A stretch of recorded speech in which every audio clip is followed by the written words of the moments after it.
This is from my new book, The Misadventures of Ari Mendelson, a mostly true memoir of California journalism. Can you hear me?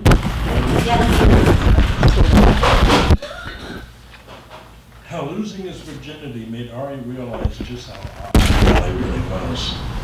Ari Mendelson's misadventures began not so innocently in the early 1950s in Los Angeles when he was about 10 years old.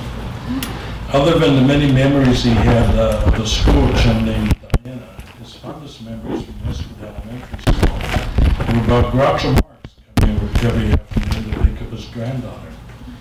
All the students would gather around him. Invariably, Ari was one of them. The great comedian impressed him even more in person than on the silver screen. The argument could be made that Ari was a child of Hollywood, and appropriately enough, his sex life began early but clumsily with Diana, who knew as little as he. Both of them had been in that grasp of the mysterious life force that compelled them to do strange things, such as going to a shed in the backyard next to the incinerator where Ari's family burned his trash. For the first few times, they each removed an article of clothing. Then they did. We did not know what they did or why they did or what they were going to do next. On a later occasion, Diana took off her skirt and in the daring step of taking off her blouse and bra. There wasn't anything upstairs yet, but to Ari, who couldn't stop staring at her nipples, there seemed to be a promise of something very important happening. He'd seen pictures of women's breasts, so he knew what might be expected. Ari took off his pants, but not his underwear. Later in life, Diana became more of an adequately endowed, but at 8 years of age, this was not the case. She did, however, press her body up against his, and they both stayed close together for a scary moment. They held each other without moving, and when they stopped touching each other, they knew something special had happened. When they were both 9, their tentative groping no longer occurred only in the shed, but at a little hideaway only the two of them knew about, in a miniature forest in Rancho Park, a large park that had recently been created in some land across the street from the old Fox Studios in Pico Motor. Grass and trees were planted over many acres, but a few natural growth of trees from when Los Angeles really was a primeval place had been left behind.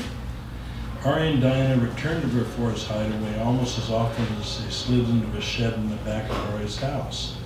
The first time she shyly grabbed what little was behind his zipper was in the grotto formed by some tree branches through which the sun streamed.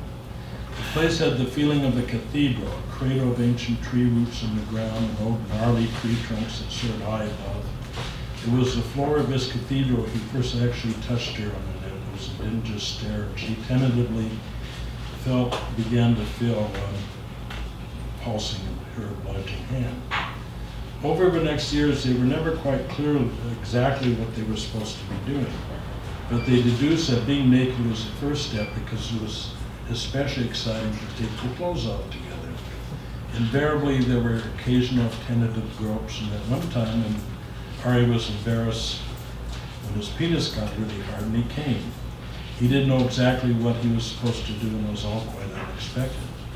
She didn't make the connection either, although she had more inkling than he did because she was the main instigator. The loss of Ari's virginity wouldn't come until he was nearly a man, and with another female. But when he was just a teenager, he felt pure lust on the cathedral floor near the plan, even though they were miserably uncomfortable on the great tree roots.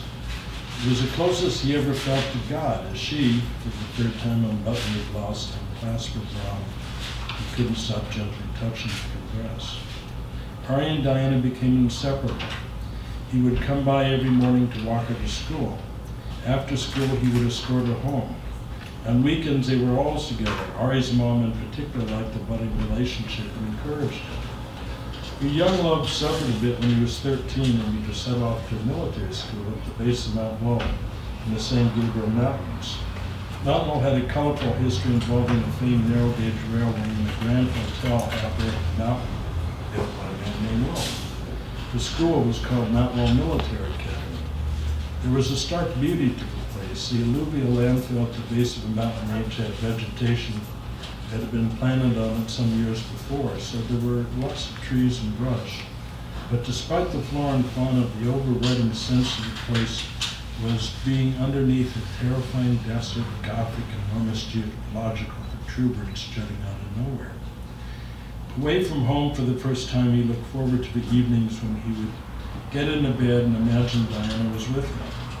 Just before he went to sleep, Ari was always saving her from some unimaginable catastrophe. He clutched her tightly so she didn't fall down a cliff, or as he often did, to save her from some terrible monster.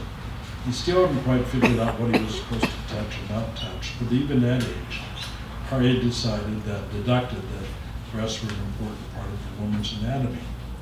The students in Mount Laurel Military Academy were all males. They slept on cots in a big green dormitory.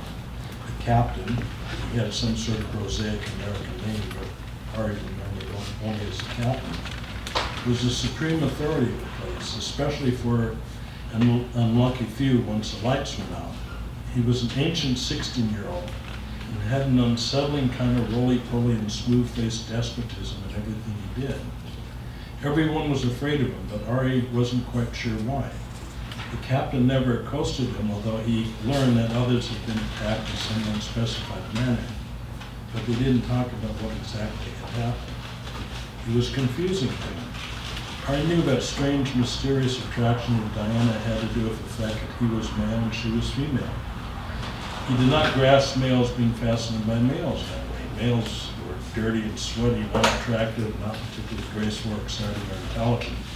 But the captain apparently found other males interesting, and he forced us away upon several of the other boys in the barracks after the lights went out.